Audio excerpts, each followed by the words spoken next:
Hello student, I am Satish Tyagi to teach the class 12th. My subject is physics. बच्चों, मैं आपको सरल परिपथ वाला चैप्टर पढ़ा रहा हूँ। सरल परिपथ में मैंने आपको सेलों के समांतर संयोजन का डेरिवेशन एक बता दिया है, जिसमें सेलों का विद्युत वाहक बल और आंतरिक प्रतिरोध समान है।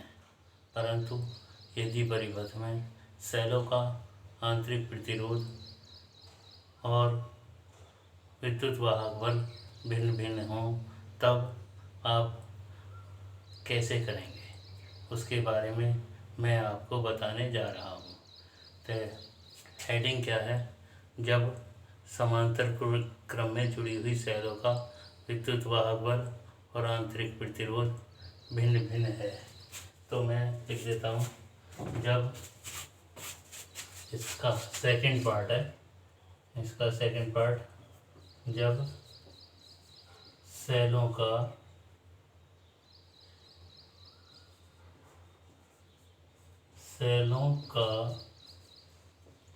आंतरिक प्रतिरोध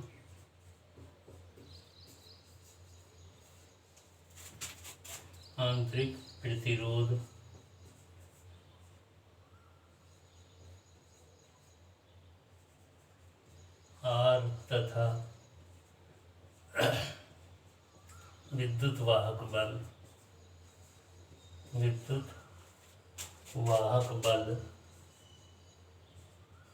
भिन्न भिन्न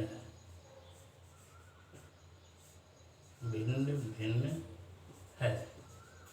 समान वाला मैं आपको इससे पहली वीडियो में बता चुका हूँ। तो देखो, अब मैं पहले परिपथ तैयार करता हूँ। परिपथ तैयार करने के लिए ये एक सेल धन ऋण, ये दूसरी सेल धन ऋण प्लस माइनस प्लस माइनस,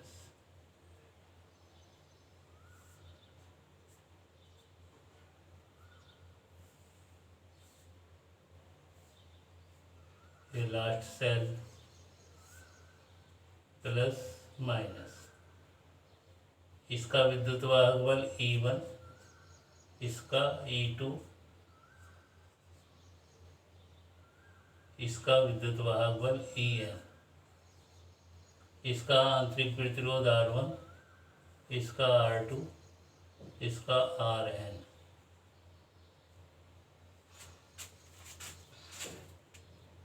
ये दूसरा पॉइंट।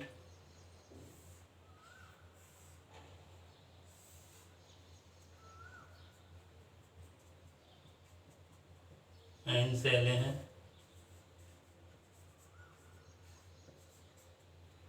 ये बाह्य परिपथ, ये कुंजी, ये प्रतिरोध कैपिटल R, ये कुंजी K,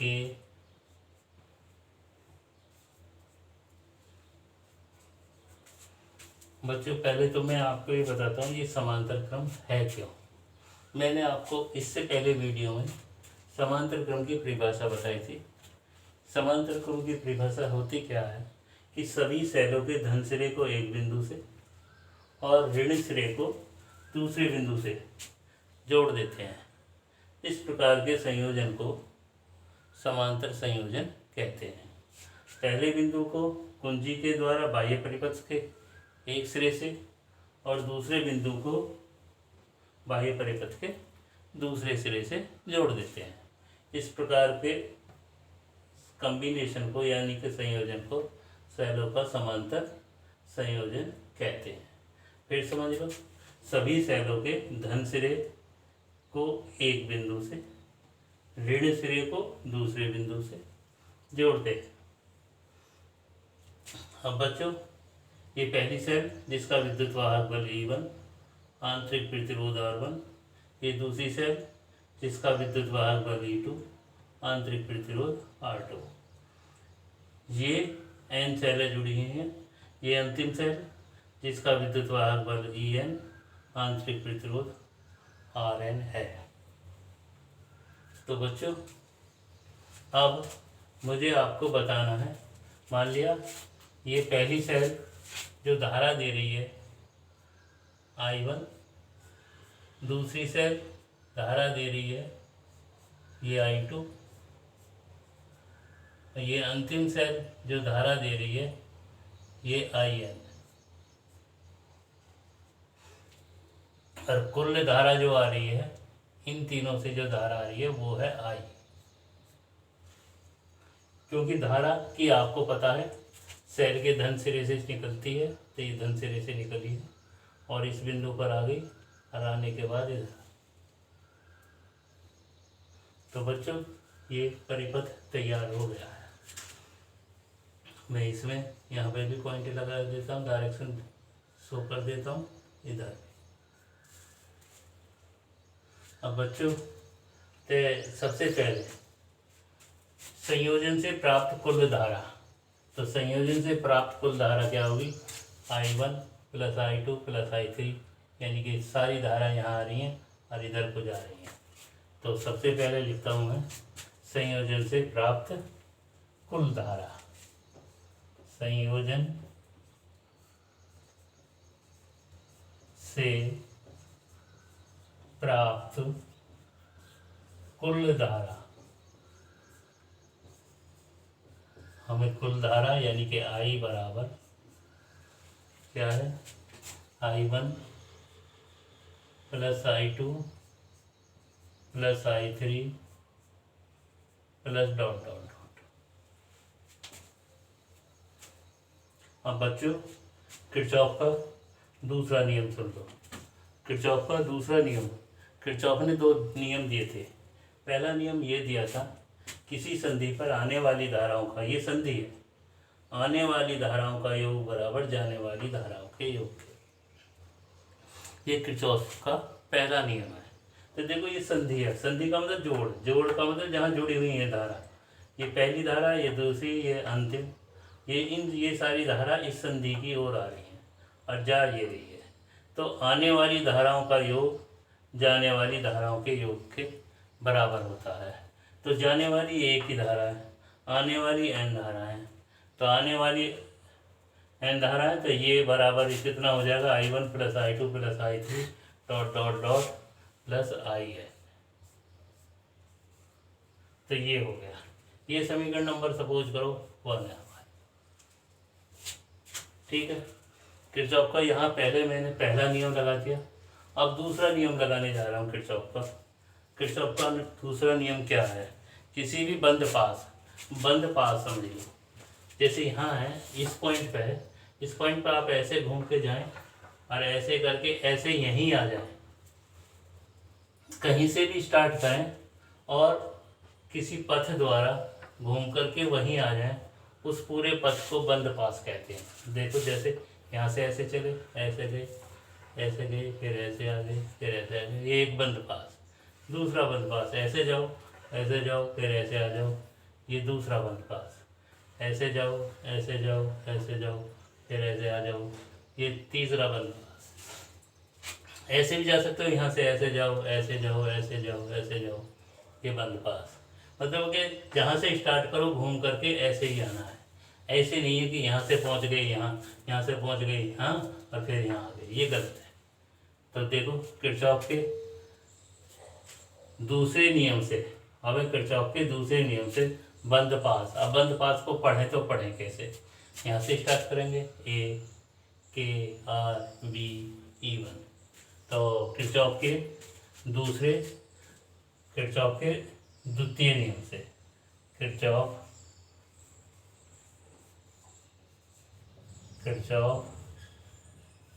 के द्वितीय नियम से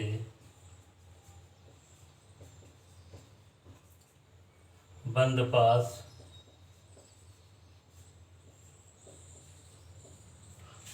A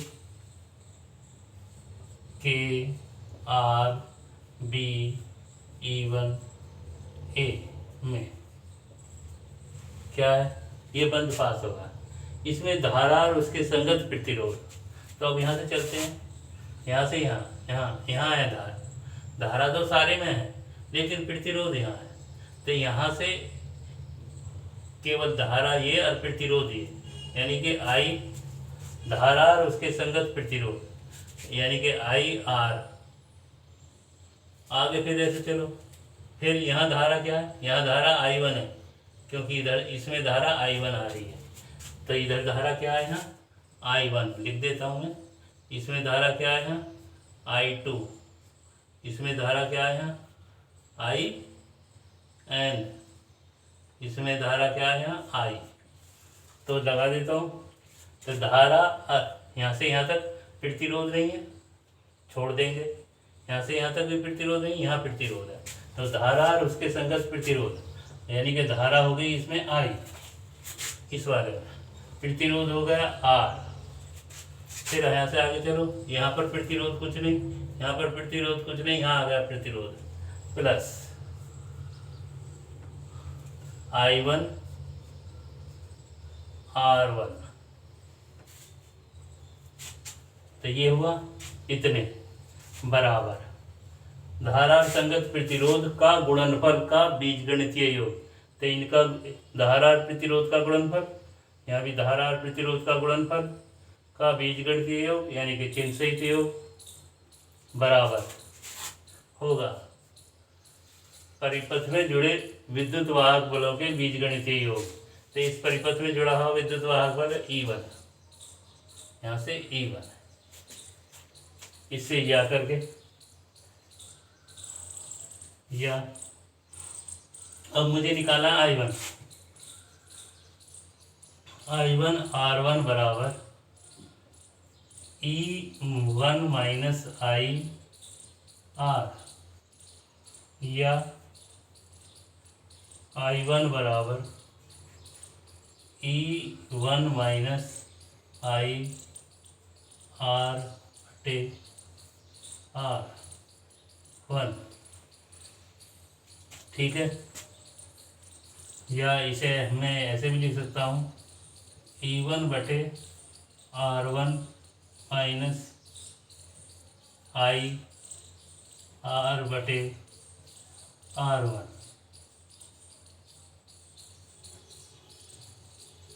ठीक है, अब जैसे इसे निकाला ऐसे ही हम इस बंद पास में ले लेंगे, इस वाले में।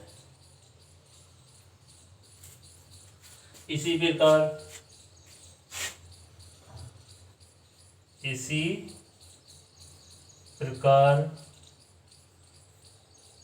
बंद पास,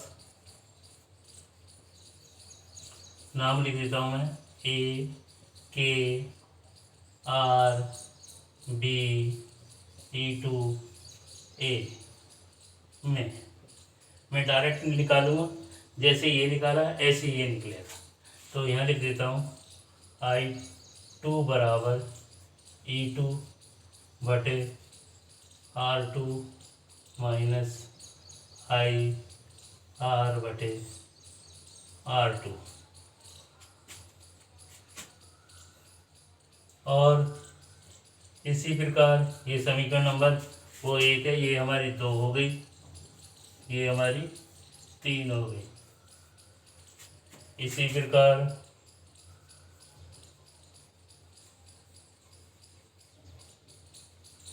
बंद पास से लिख देता हूँ। अब के तीसरा वाला पास ले लेता हूँ, ये लास्ट वाला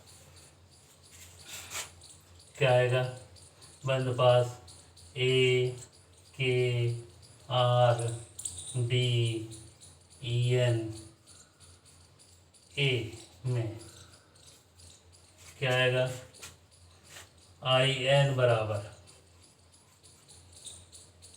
E N बटे R N minus I R बटे R N। ये हो गई समीकरण 4। समीकरण 1 2 3 4 से समीकरण first, second, third and fourth से I बराबर I1 की वैल्यू ये लिख दी, E1 बटे R1 माइनस IR बटे R1, ये I1 की वैल्यू, प्लस ऐसे E2 बटे R2 माइनस IR बटे R2 प्लस E3 बटे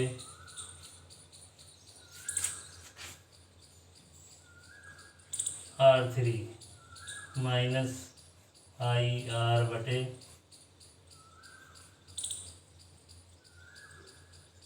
R3 plus dot dot dot EN बटे RN माइनस IR बटे RN। ठीक है, या I बराबर, एक ब्रैकेट में लिख देते हैं E1 upon R1 plus E2 upon R2 plus E3 upon R3 plus dot dot dot EN बटे RN, एक ब्रैकेट में, दूसरे ब्रैकेट में माइनस के IR कॉमन ले दिया, IR कॉमन ले दिया, क्या है कॉमन लेने के बाद इधर क्या आ जाएगा, देखो इसमें से IR कॉमन ले दिया 1/R बचा, इसमें से IR कॉमन ले दिया 1/R बचा, R तो इस प्रकार से क्या आएगा 1/R1 plus 1/R2 plus dot dot 1/RN, ये आ रहा है। इसको इधर ले आएगा, ये इधर या करके I plus IR, I capital R bracket में 1/R1 plus 1/R2 plus 1/R3 plus dot dot dot 1/RN बराबर E1 बटे R1 प्लस E2 बटे R2 plus dot dot dot EN बटे RN, या इससे I कॉमन ले दिया मैंने, तो क्या बचा यहाँ से 1 plus capital R 1/R1 plus 1/R2 plus 1/R3 plus dot dot dot 1/RN। ठीक है, ये ब्रैकेट छोटा बंद, ये बराबर E1 बटे R1 प्लस E2 बटे R2 plus dot dot dot EN बटे RN। तो बच्चों, तो मैं इसका लास्ट बता रहा हूँ, इसे यहाँ लिख देता हूँ,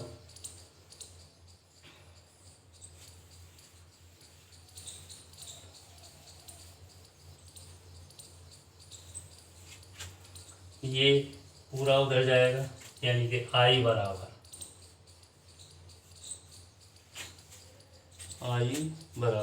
मार्कर ले लेता हूँ मैं, दूसरा कहाँ गएगा मार्कर,